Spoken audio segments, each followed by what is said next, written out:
Bar council of Uttar Pradesh के अनुशासन समिति सदस्य और प्रणय श्रीवास्तव की ओर से समस्त सभी अधिवक्ताओं को, नगर वासियों और देशवासियों को रक्षाबंधन और स्वतंत्रता दिवस की हार्दिक शुभकामनाएं एवं बधाइयाँ।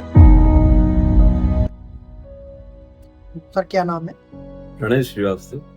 आगामी पर्व को लेकर क्या कहना चाहेंगे?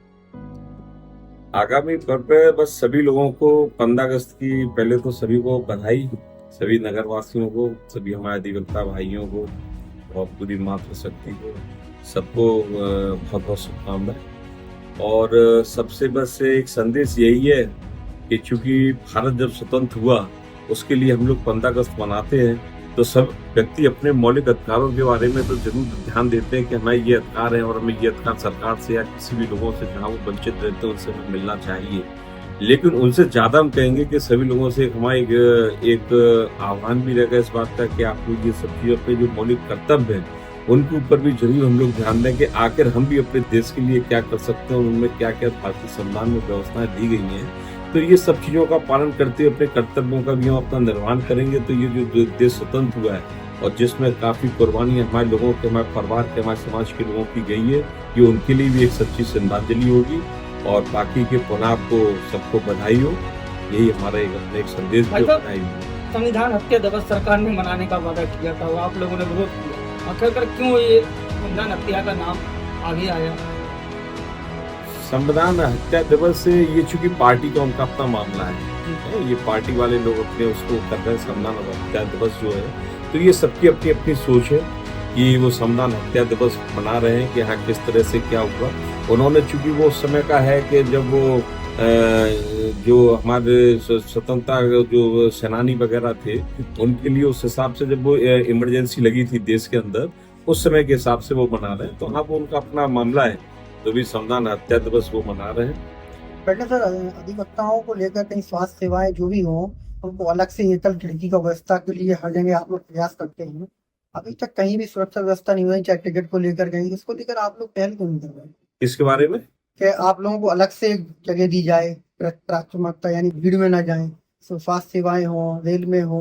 नहीं, इसमें जब हम जिला बार एसोसिएशन के यहाँ जब सेक्रेटरी थे तो इसके लिए हमने काफी अच्छी पहल की थी और वो पहल में यहाँ पे स्थानीय प्रशासन का भी अच्छा सहयोग था। उस समय चूंकि आज भी सेंगर साहब महाराज लक्ष्मीबाई मेडिकल कॉलेज के प्रिंसिपल हैं और उस समय जब हम सेक्रेटरी थे तो यहाँ श्री विनोद यादव जी सीएमओ थे और हम लोगों की एक मीटिंग हुई थी जिला बार की और इनकी सब में उसमें ये सब बातें आई थी कि अधिवक्ताओं को प्रायोरिटी दिया जाए मेडिकल की सुविधाओं में। तो उस समय लोगों ने सुविधाएं भी दी थी, बाकायदा उन्होंने एक पत्रांक डाल के एक लेटर भी जिला बार एसोसिएशन में भेजा था जिसमें सभी अधिवक्ता भाइयों के लिए उन्होंने एक प्रायोरिटी पे कि उनको ओपीडी में उनको प्रायोरिटी दी जाएगी, बाकायदा पैथोलॉजी टेस्ट होते उसमें प्रायोरिटी दी जाएगी। ये सब चीजें हुई थी और शायद उन्हीं को फिर से हमें बस शुरू करने की एक जरूरत है।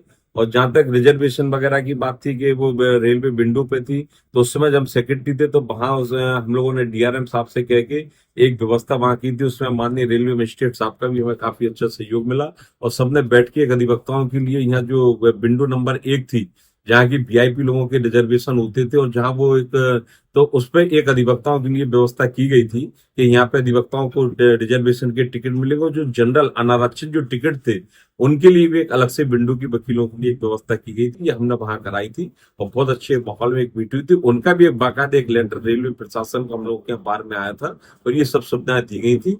हाँ बीच बीच में सुविधाएं खत्म होती रहती हैं, ध्यान नहीं देते हैं, तो ये हम लोगों की एक बार की तरफ से भी हम लोग काफी जागरूक बने रहे।